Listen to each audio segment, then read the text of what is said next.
Hi, I'm Matt, and this video is about a crawl space today. I want to just point out some of the issues we find in crawl spaces in old houses. So we're at a house in Harrison Township. There's the water, a little sailboat sitting here. This is actually where I live. They call it Boat Town here. I don't want to show the house, so because I don't want people to know what crawl space this is. Might be some legal issues there, but anyhow, this is the crawl space we're going in.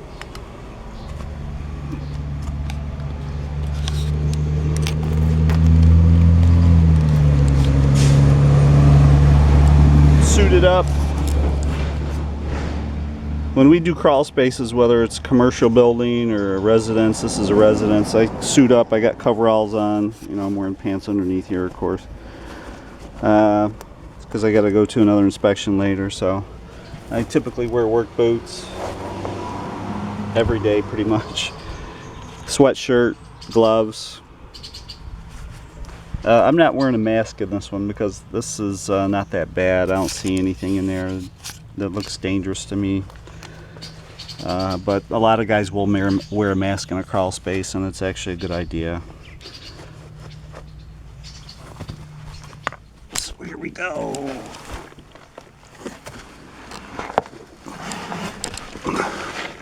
So this is an old house. You know, I've heard different stories about when it was built, but somewhere between the 20s and the 40s.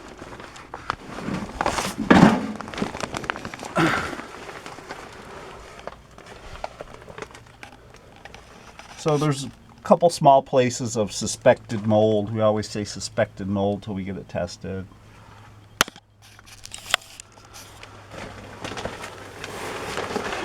I see some galvanized plumbing as well as copper plumbing in the house. There's the galvanized plumbing, which is bad news.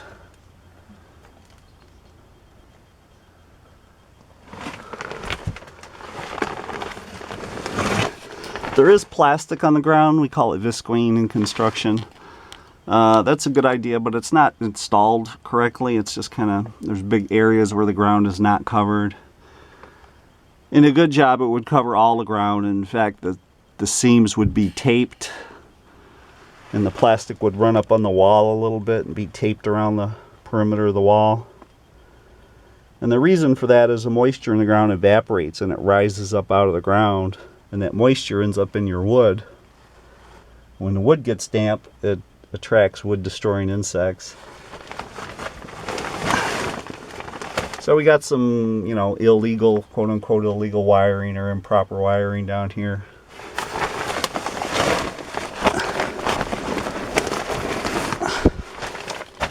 A light hanging there. Open junction box.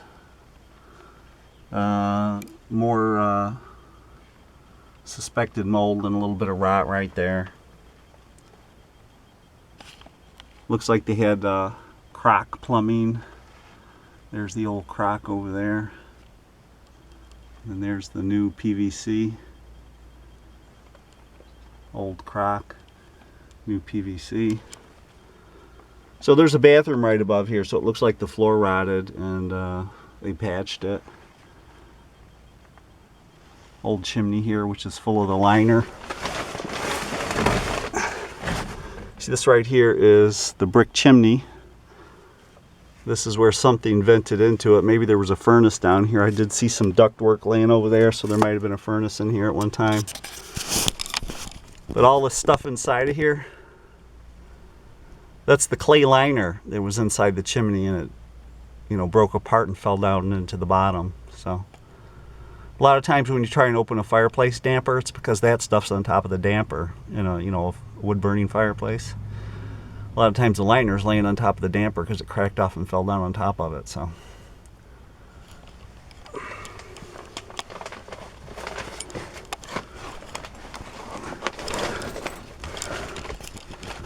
these piers, we call these block piers. People call these cinder blocks. They also call them CMUs, concrete masonry units is the new term they use today. And it's only one wide. And the house is sitting on top of this. It's only one block wide. Now they would, you know, crosshatch them. They'd put 2 down, and they'd put 2 on top of it perpendicular to it, and then 2 on top of that perpendicular to it, you know, with mortar in between them. So they don't like you doing this like this now. I mean, this is old, so, but I write it up as a structural issue. And this house does have structural issues. The floors are sagging quite a bit.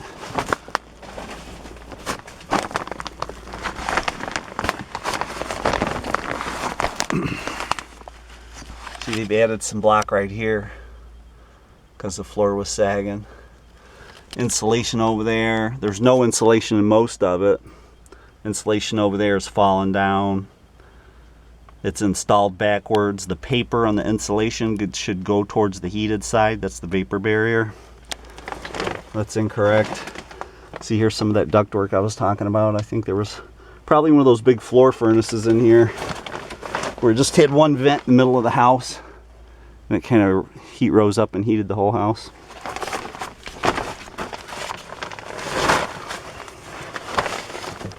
So here's the main beam. This is kind of the main event here. This is why I wanted to make a video in this crawl space. So you look at this beam. It's a big beam. That's about an 8x8. And it looks to me like it's a used piece of lumber because it's got this big hole. What do they call that? Tongue and groove, or dowel, mortise and dowel. It was put together with wood pins. This probably came out of a barn somewhere in Macomb County. So, and then they reused it in this house. And they put, you know, incorrect piers in here again. That one's leaning just a hair. So,